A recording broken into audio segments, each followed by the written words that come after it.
wajah-Mu dan berseru, pertolonganku. Saudaraku yang dikasihi Tuhan, adalah baik kalau kita memiliki kemampuan untuk menerima kekurangan orang lain. Tetapi, tahukah saudara, ada satu hal yang sangat penting yang juga kita miliki, yaitu menerima kekurangan diri sendiri. Adakah saudara bisa menerima kekurangan diri saudara sendiri? Atau saudara merasa tidak puas dengan diri saudara, apalagi ketika saudara membandingkan dengan orang lain. Potensi orang lain luar biasa, talentanya luar biasa, lalu saudara menilai diri saudara bukan siapa-siapa. Benarkah demikian? Ternyata penyakit tidak bisa menerima kekurangan diri sendiri pun terjadi beberapa kali di Alkitab. Suatu kali Daud ingin mencari keturunan Saul karena dia ingin sekali menyatakan kasihnya. Lalu para pengawal menunjukkan seorang anak dari sahabat Daud, yaitu Yonatan, anak daripada Saul. Namanya Mephiboset. Cerita itu ditulis dalam 2 Samuel 9. Nah, apa yang terjadi saudaraku? Mephiboset ini seorang yang pincang, yang memiliki keterbatasan. Oleh karena waktu melarikan diri dia jatuh dari pangkuan dari penjaganya. Lalu Daud datang menghampiri. Lalu apa kata Mephiboset? 2 Samuel 9 ayat yang ke-8. Lalu sujudlah Mephiboset dan berkata, apakah hambamu ini sehingga engkau menghiraukan anjing mati seperti aku? Mephiboset melihat dirinya anjing mati, tidak berpotensi apa-apa. Sedangkan di mata Daud, dia adalah seorang anak keturunan daripada raja.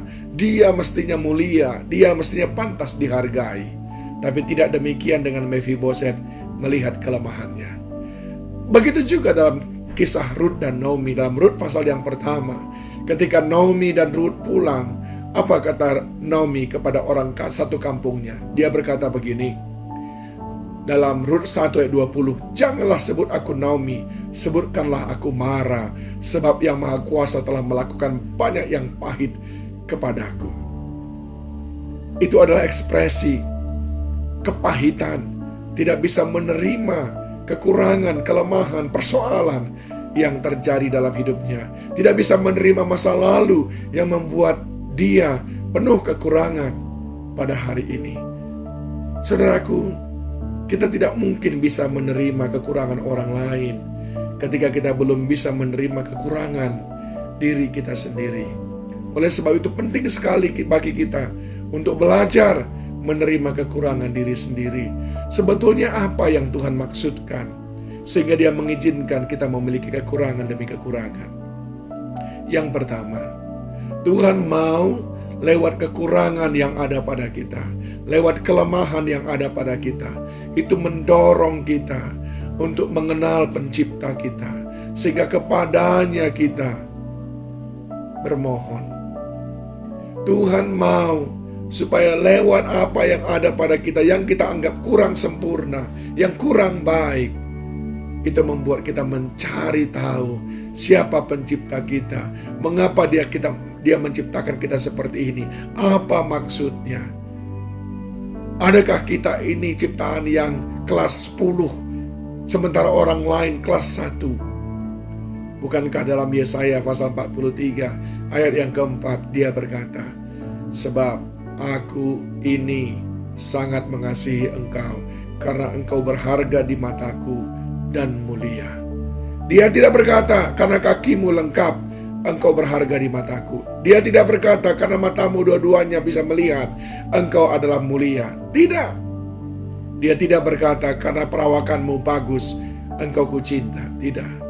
Siapapun saudara, bagaimanapun keadaan saudara, Allah Bapa tidak memandang rupa. Dia adalah Allah yang mengasihi kita, ciptaan Dia sendiri. Yang kedua, apa maksud Tuhan ketika Dia mengizinkan kita memiliki kekurangan-kekurangan? Kita tidak sepintar orang lain, kita tidak secantik orang lain, kita tidak sekaya orang lain. Tuhan mau lewat kekurangan itu mendorong kita menemukan, menggali potensi-potensi yang ada pada diri kita.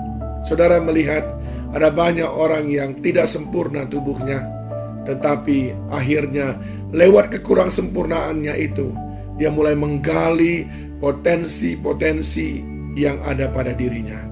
Dan dia bisa menggenapkan rencana Tuhan. Justru pada saat dia penuh kekurangan itu. Dan yang ketiga, saudaraku, apa maksud Tuhan dengan kekurangan kita? Dia mau supaya lewat kekurangan kita belajar menghargai orang lain. Sebab tidak ada orang yang sempurna, sama seperti kita yang tidak sempurna. Lewat kekurangan itu, akhirnya kita sadar bahwa kita membutuhkan orang untuk menutupi kekurangan kita. Kita membutuhkan orang lain untuk menjadi jawaban atas kekurangan kita. Dan itu membuat kita menghargai semua orang, bahkan orang yang lebih kurang dari kita sekalipun, sebab mungkin apa yang dia miliki itulah yang melengkapi apa yang kurang pada kita. Saudaraku, terimalah kekuranganmu, terimalah kelemahanmu, karena di sana pun Allah turut bekerja untuk mendatangkan kebaikan. Ayo belajar menerima kekurangan diri sendiri supaya kita bisa menerima kekurangan orang lain. Tuhan Yesus memberkati saudara. Kaulah